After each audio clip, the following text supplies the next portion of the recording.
right? Heard you.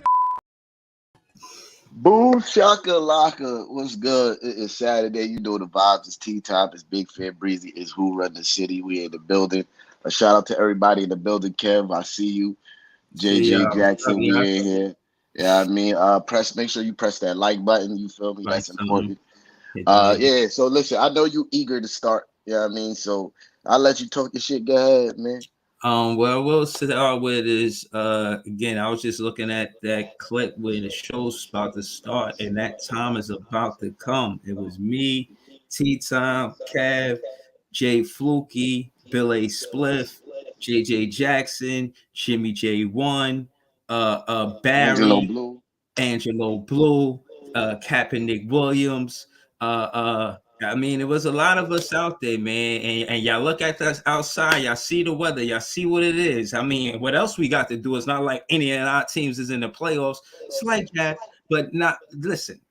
I want to give a big shout out to my cousin, man. Rest in peace to my cousin Cello. I was there, Absolutely. I was there yesterday, and you know I love you, Cello. But what I was surprised to see is that when they, you know what I mean, when he was laid to rest, he had on a Brooklyn Nets hat. So I Yeah. just wanted to say that what we part of is like it's like life, people recognize you as a fan even throughout life. Like I know Cello, I love Cello. That's my, I know him for many more things than being a Nets fan. I was honestly surprised to see him lay to rest like that. So case in point is, when you're a fan of a team, you got people who are fans for life. You know what I'm saying? And even in the afterlife, they rooting for the Brooklyn Nets to win it, no matter who's the owner, who's the GM or whoever. You know what I mean? So big shout to fanhood in general. You know what I'm saying? It's love. It bring, in my opinion, that as much as we may deny it, it kind of brought the city together. I don't even think this podcast happens with me and T Time if the Nets never came to Brooklyn, respectfully. But that's just my opinion. But yeah, man, shout out to all the fans in the chat. Y'all been supporting us the entire time, and y'all supported us all last summer. We're gonna need that again, you know what I'm saying? No basketball for either team for a good 5 months, you know what I mean? That's a long time, you feel me? So, I thought last summer we did well. And yeah, that's where I'm at with it. I know y'all expected me to talk a bunch of shit. Again, seeing yesterday was kind of a different experience for me, man. So I just wanted to start Yeah. by saying, and man, I got love for you guys, man. So Yeah. First off, my condolences to you and your family, my guy. And yeah, it's that time of year. I'm about to start hitting the court, getting my myself together. Yeah, I mean, I'm not just about to jump on the basketball court and be like, "Yo, let's go run." Nah, I'm past that age, bro. I gotta warm up the legs. You feel me? Like, yeah, I gotta get right because the one time that we did go straight to the court, even though it was a rain day and we wasn't running full speed, I felt that for days on end. And I'm not trying to, nah. Even the last game. Yeah, I mean, like I almost died out there. You feel me? Like, yeah, you nah. already know I took mad timeouts. I got a lot of, how you could take all of those timeouts. Listen, let me tell you something. My lungs said take a timeout. They're gonna call you names whether you win or you lose, but you won't die out there. That's what I said to myself. You know what I mean? The sun was leaning, Beaming. you know what I'm saying? Like, so I just want to let y'all know when y'all do go out there, speaking from my experience, bring a lot of water. We talk all of this stuff, but trust me, you're gonna need a lot of water for the stuff that you're talking. Then bring more water after you bring that water. You know what I'm saying? Keep cool when you out there, because it's not Yeah. the NBA where you're in the dome, air conditioned gym. And, You're and out for the there in the sun. You know what I'm saying? for the So most part, except for Barry and I think JJ might be on the younger side too. Not young, but on the younger side. But most of us is up there. You feel me? Most of us is up there. You feel me? yeah. Like, yo, and so Let me hold you right there real quick. Pause. But what I wanted to get into and I am up in age where I'm not going to be competing every year, but I do want to speak to T Time, and we'll get to this further about a coaching situation where we have our respective Nets fan team. I got a Nets fan team, you know what I'm saying? Or I got a big fan team, and you got a Knicks and ish team, or Knicks fan team. You feel what I'm saying? And we the coaches of the situation. I think that this thing lives forever. I think this podcast is going to grow. I think this idea is a genius for the community of fans to be in a space where we respect each other and we talking shit about teams. No personal jabs, no personal subs, and just keeping it about the team. I think this continue to grow and grow. So even Yeah, when I'm not absolutely. playing, I want to coach it. I said all that to say that. Yeah, nah, I think that can happen once we get more participation, especially from the net side. It don't be enough people there from the net side that's willing to play basketball. So, yeah, I mean, you got to rally your troops, man, because my Knicks fans be out there in full force, ready to ball. You feel me? Pause. Yeah, I mean, Yeah, but yeah, respect it. yeah, yeah. So nah, definitely coming soon. Definitely, I'm gonna start trying to put some things together and hit y'all with some dates. I'm thinking about separating the actual basketball from the actual barbecue into like two different events, because I'm not trying to like if I'm going out the ball, I just want to ball. If I'm going out to eat and just chill and drink, like I want to do that. You feel me? Mhm. Like so, I hopefully we can separate. I want to do like the barbecue closer to the end of the summer. You know what I mean? Yeah, Yeah, we wrap up the summer and we could just set up games here and there throughout the summer. You know what I mean? I think yeah, that's easier to do. Uh, but yeah, man, let's talk about some sports, man. I started, I guess. The Knicks yeah. lost last night. You know what Yeah. I mean? The Knicks lost last night, and I'm not upset. You feel me? I'm not upset. I am confused. I told you this from even before the playoffs start. I said if the Knicks make it past the first round, I'm content. You feel me? I did believe we could beat the Miami Heat. Absolutely. I said Knicks in 5. I was wrong. Miami Heat, they came out and played tremendous defense. Our offense wasn't really clicking the way that I expected it to. Uh, we missed, even though he was struggling. The menu quickly brings certain things to the games that we missed. Not saying that the reason why we lost, but I'm saying he was missed. Uh, yeah, man. RJ Barrett did not have a good game 6 at all. He was like 1 for 15 or something like that. It was nasty work. Julius Randle didn't play much better. He was Mm, like 4 for like 15 or some shit. I ain't look at the exact stats. Oh, I forgot the exact stats, but it was nasty work. Yeah, I mm, mean, but we leave this series knowing that Jalen Brunson is absolutely him. He's the guy. He's the one that's going to lead this team into the future. He had 41 points in an elimination game trying to will his team to victory, but nobody showed up with him. He was the mm, only one that took the flight to Miami. Nobody showed up with him. And mm, I have to put some of the blame on Coach Tommy T because he didn't mhm, run he didn't run enough sets for he don't get his players easy buckets. When I'm saying he don't get his mm. players easy buckets, he don't run no sets for Julius Randle to get easy scores, for RJ Barrett to get easy scores. If you watch most of the best players in the NBA, their coaches run plays to get them easy buckets here and there. Like it's not Right. about just we all know that you know Julius Randle can execute in a one-on-one ISO situation. He can go out there and get you a bucket. But when you see he's having a hard Right. time going, what plays do you run to make it easier for him to score? You feel me? What plays do you run to make it easy for RJ Barrett just to see the ball go in the hoop? You feel me? And I didn't see enough of that. For the life of me, I just don't understand. Uh, hell no. Canal, hell no. Y'all complain about Julius Randle. Imagine what y'all gonna say about Carl Anthony Towns in a Knicks uniform. He has absolutely zero heart, zero heart. No way. But look, yeah. So like it was not enough pick and rolls. I would love to have seen more pick and rolls for between Julius Randle and Jalen Brunson.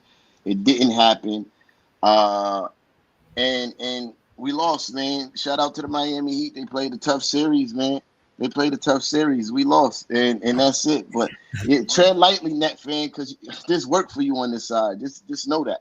You know what I mean? Hold on, my dad is actually calling. Hold on, he a Knicks fan. He gonna get this work. Yo, what's up, Pop?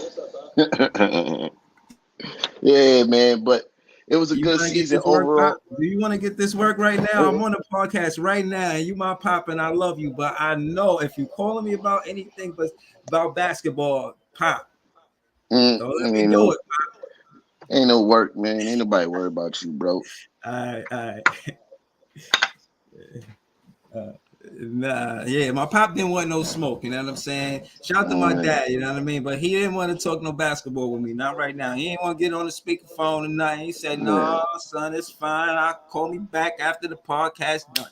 So now that we get to talk about it, and again, we'll get to the Nets in the off season, but you know, we've been here. Shout out to Jimmy J1. Again, nice Nick fan that I know. He's on vacation right now. I'm pretty sure he could send some brochures to you guys, and just for convenience, where you guys don't have to leave or do anything, he'll just send it because there's a Nick fan already on vacation, expecting y'all to go on vacation. You should see his posts. You know, he leaving posts saying that, you know what I mean? He figured he'll get there before y'all get there. This is stuff that a Nick fan is saying, not me. You know what I mean? But me observing the game, be honest with you, in the last minute of the game, last night, I missed it because I was with my kids, right? And I was trying to watch it. Trust me, I was trying to watch it, but something happened. So I go and see the highlights, and I see a Jalen Brunson shovel pass turn into a turnover. I said, damn, that's bad.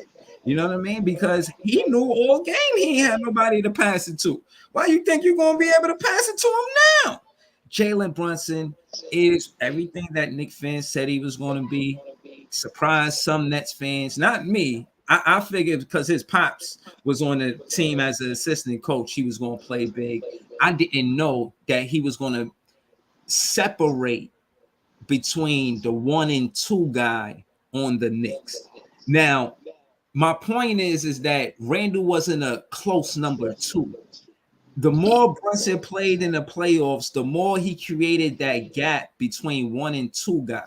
It wasn't simultaneous like I thought it was going to be. It was more of a gap that Brunson created, jumping out, scoring 15 in the first quarter. You look at the score for the Knicks, they got 30 points. Brunson got half with 15. I mean, this is a playoff game. This is an elimination game. And I posted this stat on your page, and I mean on Kev page, Knicks Nation, we here showing that in closeout games in 3-1 situations, y'all record in the series is 0-14, but now 0-15. So again, Tommy T in closeout elimination games is now 3-8. You feel what I'm saying? Yeah, I won that game 5, so that gave y'all that third win. So again, these are statistics. This is not me capping, and I get criticized for capping a lot. So, but case in point is these is just stats, and it follows suit with history repeating itself. In Spo beating Tommy T in the playoffs, it is now 3-0 Spo to Tommy T. Now, what I can see, far as you giving criticism, saying that it's part of Tommy T's fault for y'all losing that game. Oh, yeah, it is. Obi won, taking those 3-pointers wide open. Now, be it as it may, he hit a few last night, but through the series wasn't reliable. In my opinion, RJ was reliable. I don't know how Spo outcoached Tommy T to take plays or the offense to change, because it seemed like Brunson and RJ was carrying the offense for the most part, in my opinion, right? But that's more of the first half. In the second half, fourth quarter, RJ went missing, if you ask me. Randall went missing, if you ask me. Brunson in that fourth quarter, and another interesting stat that I seen last night is that y'all didn't score a field goal for a long time in the fourth quarter. You know, y'all points came from the free throw line, which was relevant. And I also seen that y'all were in the bonus from like 10 minutes in the fourth quarter. I honestly felt like y'all had the game.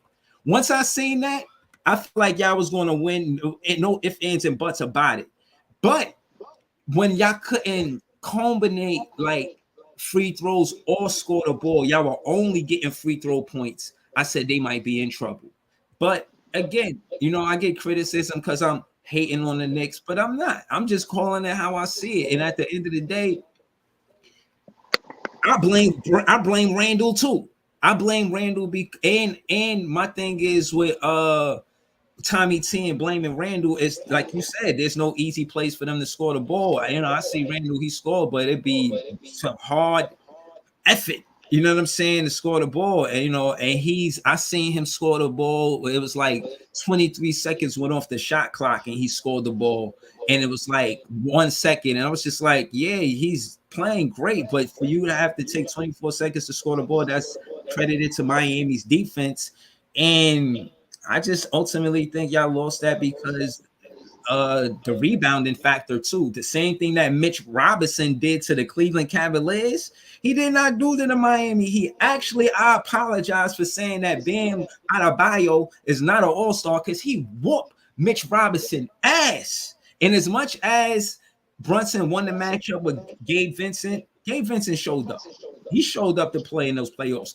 And in my opinion, Brunson had to go against Gabe Vincent and Kyle Lowry because that's what it really was. It wasn't like Brunson and Quickly versus Kyle Lowry and Gabe Vincent. It was more like Gabe Vincent and Kyle Lowry versus Jalen Brunson. So Jalen Brunson had a lot to deal with, you know what I mean? And he showed up versus both players, both opponents, but it's still a lot to sustain for a whole series.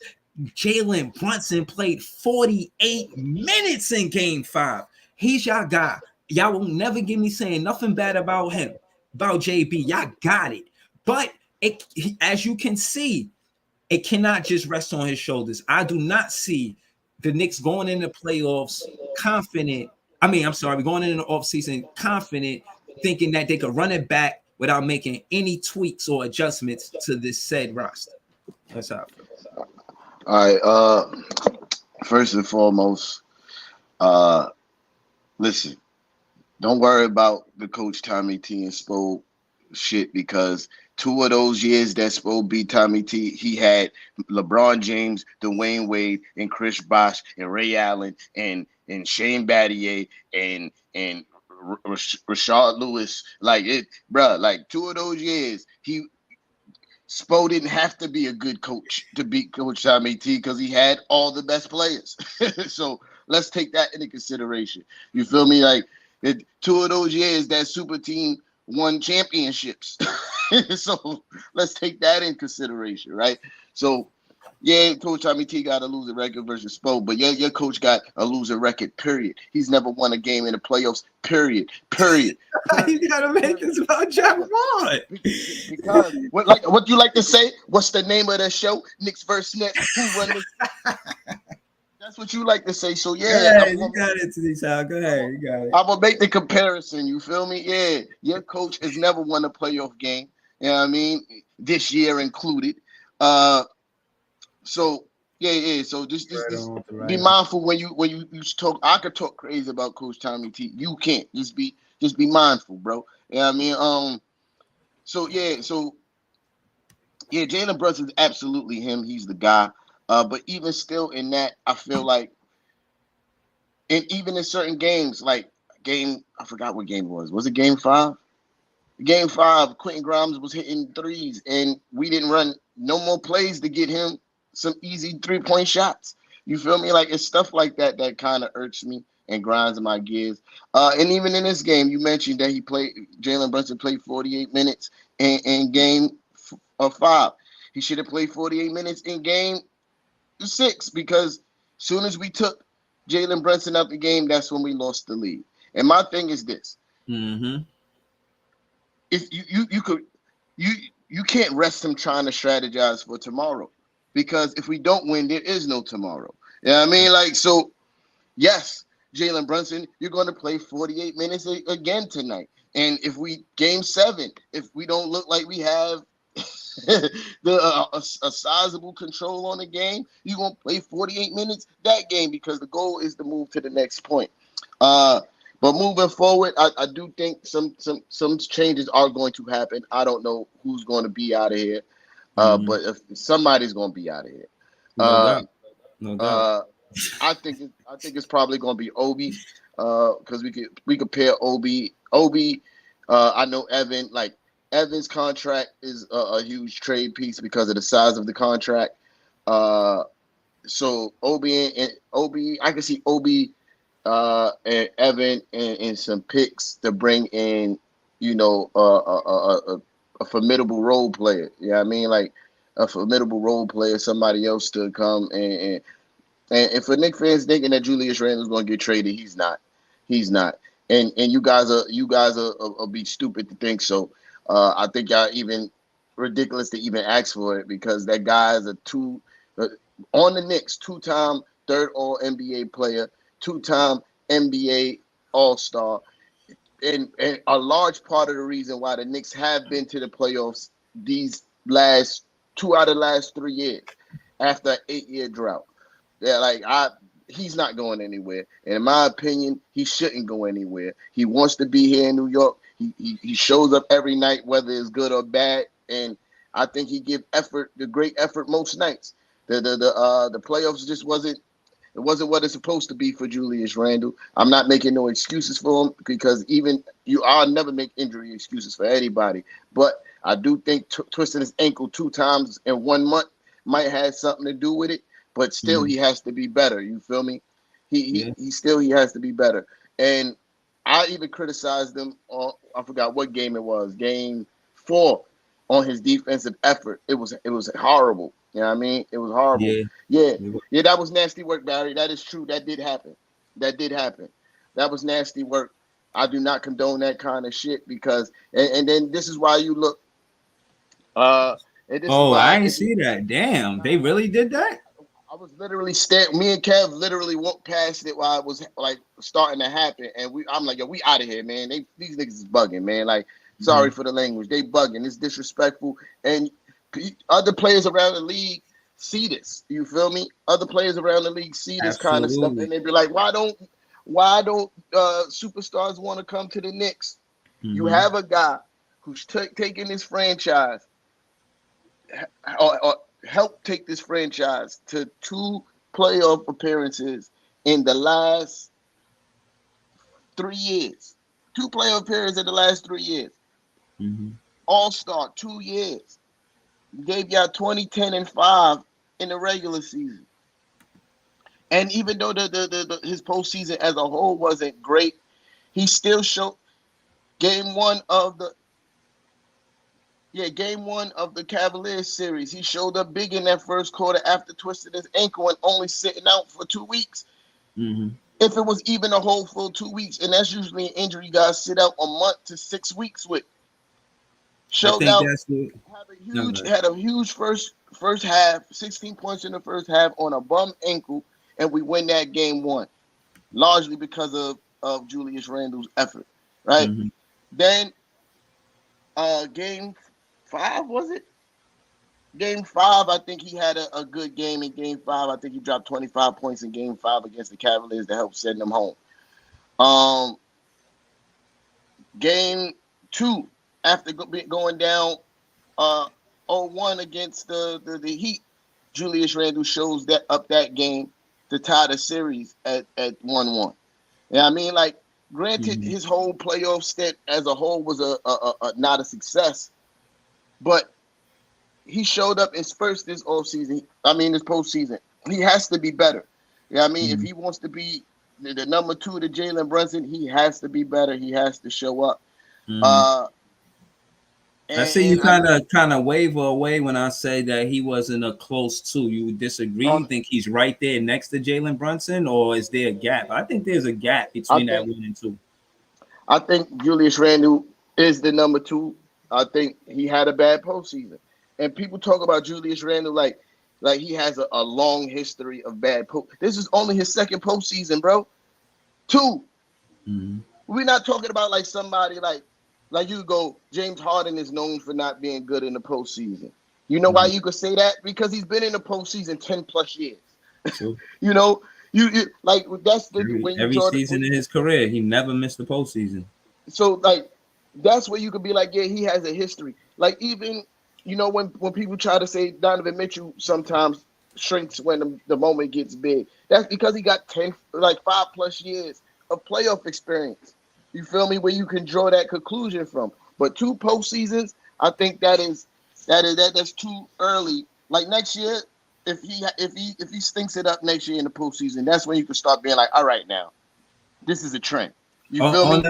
the on the flip side, and this is not me being Nick fan breezy. This is just me being neutral and not trolling because you guys are out the playoffs, so I don't really feel away no more.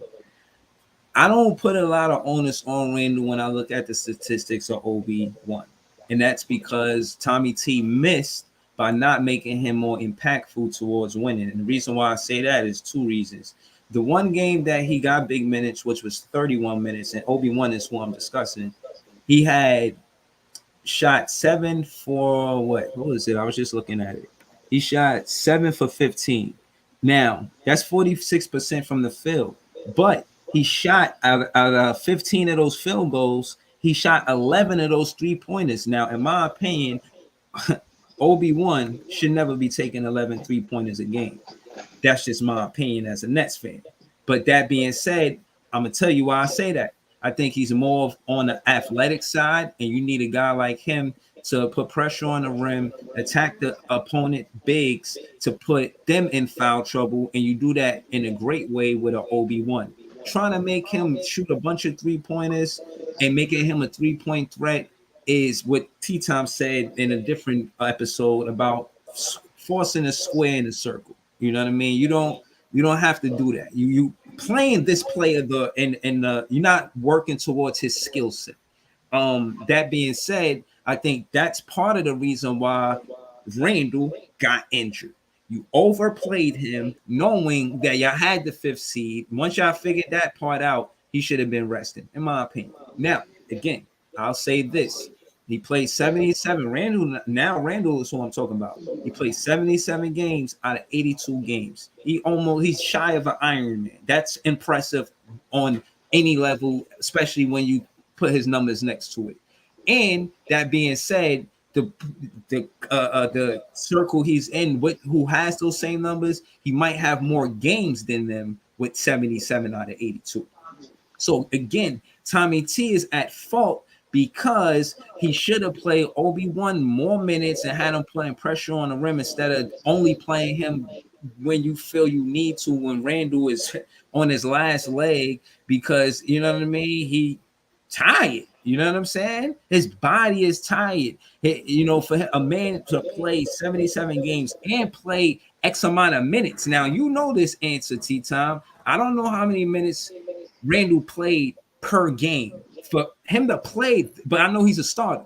For him to play those minutes per game and play 77 games, for him to be injured in the playoffs, you should not be surprised. As a matter of fact, as a fan, you could expect it. It's up to the coach to rest guys you're going to give heavy minutes in the postseason. He didn't do that. Shout out to Jalen Brunson, but like you like to say, playing 48 minutes a game is not sustainable. He didn't have enough help when it mattered. And shout out to RJ. I thought he played well in that Miami series, but quickly getting hurt y'all. But y'all say he wasn't helping y'all win anyway. And again, Jericho Sims not Who be said that? Who said what? that? I said quickly offense wasn't there, but he was still playing good defense. You know what I mean? Like, so to say that he wasn't helping us, like, there's more than one side to the basketball. You feel me? Like, his offense wasn't there, but he played good defense. And Julius Randle played 36 minutes a game this season. 77 games. Yeah, he need rest before the playoffs start. But yeah, but what you call it? What you said, Mitchell Robinson had 3 bad games in this series, but the other 3 games he was averaging like 12 rebounds than the other 3 games. You feel me? Like, he had 11 rebounds last night, 11 rebounds game 5, and 14 rebounds game 1. It wasn't consistent, his effort this series, but I think he was also dealing with some physical stuff as well. You know what I mean? But everybody at this point of the season is banged up and hurt. But all in all, with everything is said and done, this season was an absolute success for the Knicks. You know what I mean? Because we wasn't supposed to make it this far. They had us as a lottery team or fighting to be a 10th seed. They had us winning like 46 games this season. No, excuse me, 36 games this season. We smashed both of those expectations. They said we was going to lose in the first round to the Cavaliers, and we beat the Cavaliers, and we lost to the team that beat the number one seed. You feel me? Like, that's nothing to sneeze at. We lost to a team that the year before was in the Eastern Conference Finals, and the year before that went to the finals. Like, this is the team that we lost to. So there's no shame. Yeah, they're the eighth seed, but there's no shame in losing to that team because that team has a history of winning. You feel me? The winning and going having deep playoff runs. Pause. So there's no shame in losing to those guys. It was a great season. Jalen Brunson, absolutely, he was snubbed on so many different levels for awards. It's disrespectful for what they did to Jalen Brunson this year. He should have been an All-Star. He should have been on an All NBA team. Uh, and his performance last night kind of put a stamp on that, even though we lost. And it was another thing that bothered me about Coach Tommy T last night.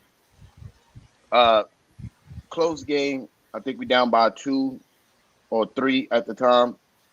Like 30-something, 40-something seconds left on the clock. You draw up a play for Quentin Grimes. I love Quentin Grimes. That's my guy. But he had 3 points that game. I don't care what happens. I don't care how you make it happen. You get Jalen Brunson the ball. You get Jalen Brunson the ball, and he makes the decision. If they double team him, he makes the decision whether to pass or try to attack the double team. You do not go into. There's no way in the world. Like, I'm not saying Jalen Brunson are these guys. I'm not comparing. And he got Jalen. hurt the game before that, right? Who? Quentin Grimes, he stole the ball from Jimmy Butler, but his legs. Yeah, he banged knees with Bam Adebayo, and Bam Adebayo needs to be arrested. I'll tell you about that after I finish my thought. You like what I was saying? Yeah, Quentin I'm not Grimes, comparing. I'm not comparing Jalen Brunson to these guys. I'm just like I'm not saying that he's on their level, but I'm just making an observation of the best player on the team. When the game is in the balance, there's no way in the world Phil Jackson is drawing up a play for anybody besides Michael Jordan or Kobe Bryant. They getting the ball. Like, even you say LeBron James, they put the ball in LeBron James' hands, and he makes the decision whether to score or pass the basketball. That's what your best player is supposed to do. And clearly in that game, Jalen Brunson by far was the best player on our team. It was not even close. He was the best player on the court in that game. You feel me? He was the best player of the series, to be perfectly honest, right? And I'm trying to debate that, but yeah, man. Yeah. So why in that situation, I don't care how many screens you got to run Jalen Brunson off to get the ball in his hand. And there was enough time for us to inbound the ball to somebody else and give the ball to Jalen Brunson. You know what I mean? Like, so I don't get the reason for that play call. That play call did a disservice. It boggled my mind. I'm in the stadium like, yo, what? Why was that the play call? Like, I'm looking up at the jumbotron and the players' stats, and I'm like, yo, Quentin Grimes got 3 points. That's my guy. And shout out to Quentin Grimes. He did an amazing job defending Jimmy Butler, especially these last 2-3 games. He was going in. You feel me? He was going in. Shout out to him. Was he? Huh? Yeah, I said, he did. was he? I seen Jimmy score some clutch baskets. So listen. You talk about Jimmy Butler, the same Jimmy Butler that went for 50 a couple times against Drew Holiday. And the elite NBA defender, all NBA defender, perennial, all NBA defender, gave him 50 pieces on multiple occasions in the first round. Jimmy Butler, I think, scored over 30 once this series. Which leads me to the next conversation, not to deviate from what you were saying about what we were discussing about, no, what you said about bright lights. You're hilarious, T-Time, I swear. You said, these players, not Jimmy, these other players are not going to be ready for the bright lights, the Gabe Vincents of the world, and all, and et cetera, and so on. But they show up. Max Strus was giving y'all pain, man. Max Strus was dunking. He was hitting big time 3-pointers. Duncan Robinson, like he was hitting threes. Tommy T tried to get in a shootout with Spo, and 3 for 3, that Yeah, type of thing. He lost that battle. But go ahead, continue. I'm just saying yeah. those players So, did do their thing in the when the bright lights was on them. so, Those players outside of Jimmy Butler and Adebayo. so don't. Gabe Vincent had one good game against us. One good game, and that was game one. Every other game, game two, 5 points, 1 for 8. Game three, 3 points, 1 for 7. Mhm. Game wait. Oh, he had two good games. I'm lying. Game one and Mhm. game two, he played well. But Yeah. every game after that, Mhm. he's in single digits and uh uh sub 40% shooting from the field. So again, we kept on leaving Strus open, which I didn't understand for the life of He me. said, I didn't Why understand. why we kept on leaving Strus and Duncan Robinson open. Duncan Robinson jump shot is like that. I already knew that going into the series. That boy could Mhm. shoot. Yep. But I'm like, yo, bro, why we keep on leaving these guys open? And a lot of that stem too from offensive rebounds that they were getting. You know what I mean? Mhm. So Oh yeah, yeah, rebound this stat. I want to go to that. yeah. But now these last 3 games, we held it down. I ain't even gonna lie to you. You know what I mean? These last Mhm. 3 games we held it down. As far as limited their offensive rebounds. But the beginning of the series, it was atrocious. It was atrocious the rebounding. Yeah. But I mean, like I said, man, my team showed fight. You know what I mean? We did not lay down. We fought. You know what I mean? Into the very end. It was still even a tough game down to the last seconds of that game. It was Mhm. a hard fought game, man. And Who did Brunson pass it to for it to be a turnover? That's what I was. he tried to pass it to Julius Randle, but I think which could have that play could have been called a foul because whatchamacallit, Kyle Lowry impeded Julius Randle's way while he was cutting to the basket. Uh, but they didn't call it. It is what it is. You feel me? Because Kyle Lowry was trying to, cut the ball off, but he impeded Julius Randle's way. It was a foul. In my eyes, it was a foul. Wasn't called. Whatever. But in that point, I still feel like Jalen Brunson should have just went up and tried to take the shot, try to get the foul, and hopefully we get the rebound because we was in position to get a good rebound. Kyle Lowry was trying to box out Julius Randle. Mhm. And if I'm not mistaken, Mitchell Robinson had position on Bam Adebayo. So I think, and I'm not mad at Jalen Brunson for trying to make the correct basketball play. He was double teamed. Julius Randle was making a cut towards the basket. It was technically the right basketball play. It just didn't work out in our favor, man. Shout out to Jalen Brunson, man. Straight up warrior, man. And straight up warrior. By far the best player in New York City right now. Not even close. I don't know, man. Shout out to Not even Mikal close. Bridges. I seen an Not interview with even him. He close. said he the best player. Yeah, not even close. Not even close. Jalen Brunson is the best player. And Kyle Bridges couldn't even get y'all a game. Get out of here, man. Now, listen, I won't compare it. And what I will say to that is people love to say that the trade deadline is half the season. It's not. 54 games before the trade deadline, 28 games after the trade deadline. It's not I won't debate it because the sample size is 28 to 82. I'm not Oh, about to, God. that's a whole flip. I'm not about to compare 28 to 82. I'm just not going to do it. You got it. Man, I'm not, and Jalen Brunson, respectfully, is a phenomenal. He's the best point guard y'all had probably since the captain or since Mark Jackson he's the best. or He's the huh? best point. He the best point guard in New York right now, man.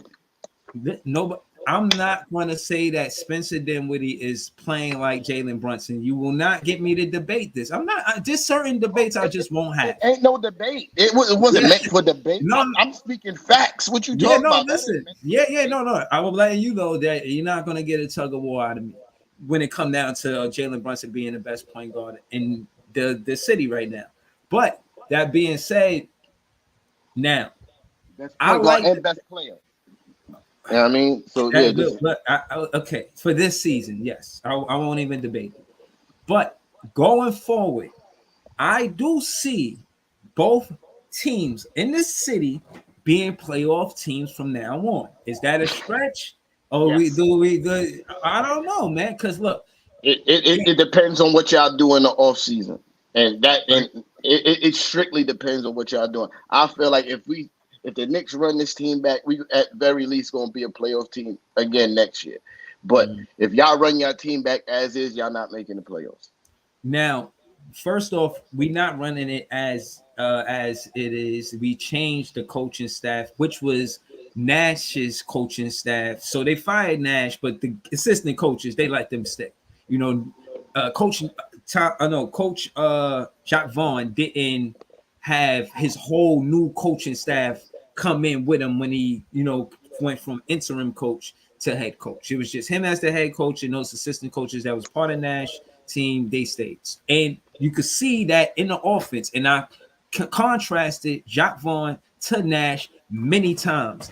And also, that being said, that's where we got the excess 3-pointers and etc. And everything that you think that an assistant coach, everything that you think that a head coach does, an assistant coach does. I went and I did my homework because I felt like, all right, well, we're about to get a new assistant coaches. Let me go see what they do, what they actually do. So when you become an assistant coach, first you're a video coordinator, right? And then you become an assistant coach. The first assistant coach on that level is player development coach. Now, I think that the Brooklyn Nets need to focus heavy emphasis on a player development coach. Cam Thomas, he just stopped following the Brooklyn Nets. I love Cam Thomas, and I'm going to follow him after he leaves the Brooklyn Nets because in the realistic side of it, it looked like that's what's going to happen. But case in point is you cannot cheat the winning formula, and that's building from the draft. And the significance of what I'm getting at is this. You get this talent without having to give them the bag. Once it's time to negotiate a contract, they're going to ask for the bag based on the production. Guys who've been playing great from rookie season up until his contract time, like a guy like Paolo, who's rookie of the year, if he stays consistent, or Paolo Banchero, if he stays consistent playing basketball the way he's playing that good brand of basketball the way he is, contract time, he can't. His rookie contract and that new contract gonna look totally different. You feel what I'm saying? So Cam Thomas is in a situation where he couldn't put up numbers because he wasn't getting minutes. And when you think about his situation, it's unique in a way where I understand why he would come out with a slogan saying "Ain't shit funny," because I just beat Shaq record at LSU for scoring 20 points, and for how many times I scored 20 points in one season. I come here at 27th pick, and I'm only, in my opinion, I'm speaking for Cam Thomas, I'm only the 27th pick because I'm a rookie. Had I stayed longer, like who else was a rookie that went before Cam Thomas is my question. And we'll get to All of that. them. All of them. Most people don't stay more than 1 year in So college anymore. you want the You know what I first mean? pick, the second pick, third, fourth pick, Yeah. they go Most one guys season. most guys nowadays, if they really good, they don't stay more I than want one to season. I want to, Like I want to, I want to see that stat. Let me get to my point. My point now, is that those no, real, guys real like, quick. Sorry to cut you off. Real quick. And go if ahead. they do, that usually hurts them in the draft. Like they stay more than 1 year, that usually hurts Mhm. them in the draft. They usually fall back lower. But go ahead. All right. Paolo Banchero, because he's a number one draft pick, he got a lot of minutes. They got opportunities to show what they can showcase their talent. And I don't think Cam Thomas from the Brooklyn Nets got his just due. They didn't give him a fair opportunity to showcase his talent. I mean, everybody can knock on his defense, but if the problem on your team is offense and you won't play him, in my opinion, it's because the coaching staff was part of Nash's team. And again, the fact is this: the assistant coach does a lot of what you think the head coach does. The in-game adjustments. They the ones, trying to help the head coach. Like the head coach already has assignment, and those assistant coaches, they have assignments too to help the head coach in how they see fit. And a lot of it is video production, what happened in the call, what player missed the pick and roll, do they need to set the pick better, you know what I mean? They got assignments to players, like just the little intangibles that go on with the game and how it's played. The assistant coaches have a lot to do with, and I think that the Nets are going to put heavy emphasis on who they hired. They said they was going to get James Borrega. He was playing with he was an assistant coach with Jacques Vaughn in Orlando. He was a head coach in Charlotte. So he got some experience in the league. He may beat him out the job in Houston. So case in point is he might not be the best guy, you know, as far as resumes, but at the same time, you know, he's someone sought after. So I don't know which direction, as far as names is concerned, the Brooklyn Nets are going to go. But I do know that the assistant coach job, the position to helping the head coach as a ball club, as a team, is vital to how the game is played. And I don't see us having the same offense going into next season. So yeah, it's fair to say that we're not a playoff team or whatever if we go into the season with the same roster or the same things that we did from last season, that 28 game sample, but we've changed immediately the coaching. And I think it's going to be more changes in the near future. You know, it's about to be that time where I dip, but you know, I been preparing for today because I thought you was gonna be a little bit more spicier today. I was expecting you to be a little bit more spicier today, so I had a whole clip ready. Yeah, I mean, and I'm not gonna let this clip go to waste because this is good work, man. And you gotta get this work, man. You gotta get this work, I'm man. ready for it. I just whatever you say, I just want to have an opportunity to rebuttal. That's all I'm saying. Absolutely, right. You gotta, yeah. But so you know, I get on this show all the time, and the fans that follow your page, and y'all love to use the rhetoric. Oh, we've been in the playoffs more recently. The playoffs. This, and my retort is always like, "Yo, y'all don't kick up no dust," and it's a fact. I don't kick up no dust. You know the most recent stats. Yeah, I mean, y'all out of the 8 times y'all been in the playoffs since y'all been here, y'all only been out the second round. I mean, out the first round twice, right? And I think it's hilarious that in the last 4 years, y'all been to the playoffs 4 times in a row. We only been there twice, but we got the same amount of playoff wins. That's kind of hilarious to me. Mm-hmm. You thought you was gonna have more after the end of this, but I did. I did, but it's still hilarious to me that y'all been 4 times to the playoffs 4 times, and we only been 2 in the last 4 years, and we still share the same amount of wins, which is hilarious to me. And then I did some digging deep in, man. Pause. And it's kind of crazy, bro. The stat. So and I'm only doing this since y'all been in the NBA, and I'm comparing the Knicks since y'all been in the NBA. I'm not even comparing pre-Nets in the NBA Knicks. I'm just using. We both been to the playoffs 24 times since y'all been in the NBA. Okay. That's kind of impressive, right? Hold on. You said the Knicks and the Nets been to the playoffs 24 times? Yeah. That's something that I did not know. I did not know that. I would have thought that y'all had us by a mile, to be honest. Look. Oh, we got you a mile in this retrospect. Y'all only been out the first round 7 times. The Knicks been out the first round 16 times. Y'all been swept in the first round 10 times. Mm-hmm. 10 times. Mm-hmm. The Knicks 4. Y'all should be called. Y'all got more first round sweeps than y'all got first round victories, bro.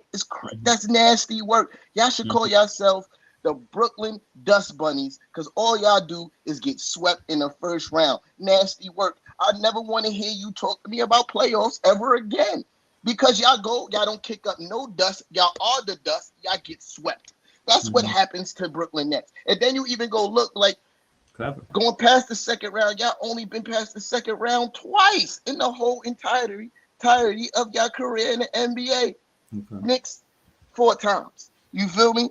Like it's nasty work. It is nasty work over there in Brooklyn. It's nasty work for the Nets, not just in Brooklyn, just the Nets organization as a whole. Nasty work. Y'all the Brooklyn Dust Bunnies, bro. And this is even with the Knicks having a large playoff drought. Even with the Knicks having a large playoff drought, y'all still go. Y'all not a threat in the playoffs. Y'all a playoff warm-up team.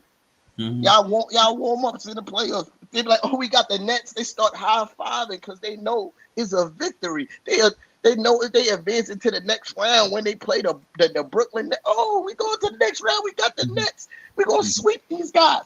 And then you add the fact that y'all got 10 playoff losses in a row. Nasty work. 10 playoff losses in a row. Nasty work. 3 sweeps out of the last 4 years. Nasty work. And the year before, the year preceding those 4 years, it was a gentleman sweep in the first round. Nasty work. Y'all, the Brooklyn Dust Bunnies. All y'all get do is get sweep. That's what y'all should put a dust bunny in the front of Barclays Center. Take down the Nets off your logo. Put a dust bunny on the logo because all y'all do is get swept in the playoffs. And I digress. I hear all that, but now that being said, the culture is growing in Brooklyn. Every Nets fan in Brooklyn that I know is optimistic about going to the playoffs, and we're not going to act like the playoffs don't mean nothing as a Nets fan. Now, granted, we are going to go to the playoffs, but how successful we're going to be is up in the air, and we still have something to prove. I'll give y'all that. For those numbers to contrast to the Nets and y'all being a founding team of the NBA, atrocious. I'm not. Oh no. So no, if we add the amount of times, I'm only adding since y'all been in the NBA, but if we add the founding numbers, it's not even close, bro. It's not even close. No, I'm not worried about it being close or not. I'm telling you why you guys don't run the city. Now, what I'm saying is this: when you compare those numbers and you see how y'all have the advantage, right? But it's us to take it. It's for y'all to have and for us to take it in that situation because you guys were already here. So again, I'm not going to get disgruntled about the past and how it played out with the Nets and how y'all dismantle or help dismantle a championship team to make us 22-60 that next season. I won't go there. But what I will say is this: the culture is growing with the Brooklyn Nets and the Brooklyn Nets fans. And to make the playoffs 5 seasons in a row means something. It means that we were better than other teams that didn't go to the playoffs. And we spoiled their plans. Not to mention, one of the reasons why y'all did not make the playoffs last season is because y'all had 4 losses to the Nets. Now, if y'all would have had those 4 wins versus the Brooklyn Nets, maybe y'all make the playoffs. But because y'all didn't, is the reason why, and we're part of the reason why that we kept y'all out the playoffs. What you can't say is since this podcast started, y'all kept us out the playoffs. We can say that with those 4 wins that we got versus y'all and that sweep, since we talking about sweeping, those 4 wins were vital. When you look at the record in that season that y'all did not make the playoffs and you add 4 wins, the ones that we didn't let y'all have, y'all make the playoffs. Simple as that. So again, when you're doing these statistics, I don't want you to miss that specific stat. I ain't miss no stats, bro. All I hear is a lot of violin playing on your end. The fact of the matter is, you talk about sweeps, you talk about wins in a row. The wins in a row you should be worried about is the losses y'all took 10 in a row in the playoffs because that's atrocious. Jay said consistency is key. Consistency, getting swept in the playoffs is not key. I mean, yeah, y'all make the playoffs, but y'all not making no strides forward. Y'all stuck in the mud. Y'all stuck in the rain in the car in a dirt road. Y'all stuck in the mud. Y'all just spinning y'all tires. Y'all not going nowhere. There's no progression. No progression at all. There's no progression at all. Getting swept all the time is not progression. Y'all been in the play. Listen, in the last 11 years, y'all been in the playoffs 8 times and only been out the first round twice. That is not good. Y'all I'm not saying I'm not debating whether it's good. I'm saying some of it is semantics because of the team changes. Now, going forward, the Nets roster will stay the same on what we're building. I'm not giving you that. I'm not giving you Johnson and Nick Claxton.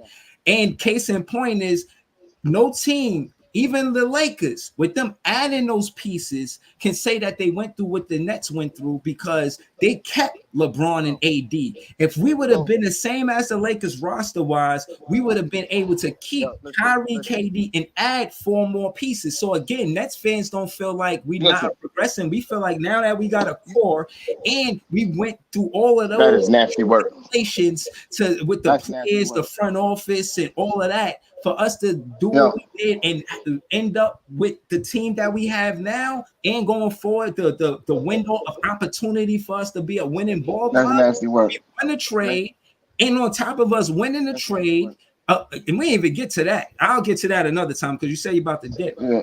We won the trade, and going forward, as a fan, we feel like these guys could actually be teammates for a long time. Yo, so Now, here's the thing, bro. Here's the thing, bro. Here's the thing, bro. I'm tired of hearing that excuse about the team trade. That the front office are part of the team. The front office is what make things happen. When the victories and losses happen, it's part of the front office job too. And that's the front office lost y'all this season. That's the front office part for. So I'm not trying to hear that. But if this happened, if wishes were fishes, bro, we all be full, bro. Get out of here. I don't care. Your front office decided to make the decision to make the trades in the middle of the season instead of doing the trades in the off season. You got to live with that. You got to hold that. Y'all took L's, man, because your front office, which is a part of the team, decided to blow up the team mid-season. That's your team fault. That's your franchise. It's not mid-season. It's the trade deadline. It's 28 games. Whatever. Who cares? It's still the front office fault. It's still the front office fault. That's poor decision making by your franchise. And your franchise has consistently showed poor decision making. The poor decision making dating back to trading for all those draft picks for Kevin Garnett and Paul Pierce. This is the consistency of decision making that's been made with the Brooklyn Nets. You feel me? So, no, I'm not giving you if this would have happened, we would have. No, I don't care. Your front office made that. Y'all got to hold those L's the same way you got to hold those sweeps. You feel me? Because y'all got swept last year with the roster that y'all had all season. Listen, I'm not debating it. I'm saying we're a playoff team next season. That's what I'm saying. And we going forward making changes. We're not keeping the roster the same. We already made coach changes. And I don't think Patty Mills, Seth Curry, or Yuta Watanabe coming back. I think we make space for a big man for rebounding. So, yeah, I'm confident we a playoff team next season. Word. Listen, if y'all team stay the same, y'all not going anywhere. If y'all trade, y'all gonna have to pay Cam Johnson. Y'all not. We are gonna pay Cam Johnson. He might not come back. You feel me? We already know Cam Thomas is not coming back. I don't know. A lot of things are still up in the air, my man. I think ain't Clax due for a contract this year too? Nah, next season. Not this season. We're coming up, but after that, we get signed him for 2 years. Yeah, but y'all gotta make some moves, man. Yeah, I mean, y'all gotta make some moves. And Barry, it's hilarious that KD got bumped in the same round as the Knicks. That's hilarious to me. Yeah, I mean, especially playing on a team with Devin Booker. That's hilarious. Yeah. So you gotta hold that L too, Barry. Yeah, I mean, it's smoke for you too, Barry, because you always talk all this shit about KD and KD this, KD that. And I was debating Big Fan Breezy about this when KD was here. I told y'all KD is not the guy y'all think he is. He needed Golden State. Golden State didn't need him, and it's proven. Yeah, it was proven already. It's proven already. He's never won a championship without Golden State. He hasn't won one without them. So now KD is not the guy. Y'all got to stop putting him in a conversation with the likes of LeBron James and Steph Curry because he's not him, bro. He's not him. You know what I mean? And with that being said, I'm out of here. I appreciate y'all for pulling up, Big Fan Breezy. We gotta start working on our off-season material, bro. No, I'm with it, man. I've been here for 2 weeks now. I've been here for 2 weeks now. I got a whole lot of off-season material. All facts. All facts, Barry. All facts. Your guy, KD, is not the guy, bro. He's not the guy. You just admit it. Admit it. His time is over. He's getting old. It's a wrap for KD. He don't even look the same no more. You know what I mean? It's a wrap. Pack it up. Pack it up. He ain't getting no more rings unless he go back to Golden State or join another super team. It's a wrap. That's a wrap. He need help. Get KD some milk. He got bumped in the same round as the Knicks, man, and he supposed to be the guy, bro. He got swept the year before. He supposed to be the guy, bro. What's up? What's up? He supposed to be the guy. He supposed to be one of them ones. LeBron James ain't never been swept in the first round, bro. He supposed to be one of them ones, bro. What's up? What's up? Like, yeah. But yeah, we out of here, man. Yeah. Yeah, yo, shout to y'all, Yo, man. SRK, you also said that Donovan Mitchell was gonna make us cry. The sun shines on a dog ass every once in a while too. You could be right, you could be wrong 100 times, but as long as you happy with being right once, I get it. You know what I mean? I get it. But yeah, I'll holler at y'all. We out. Peace, y'all.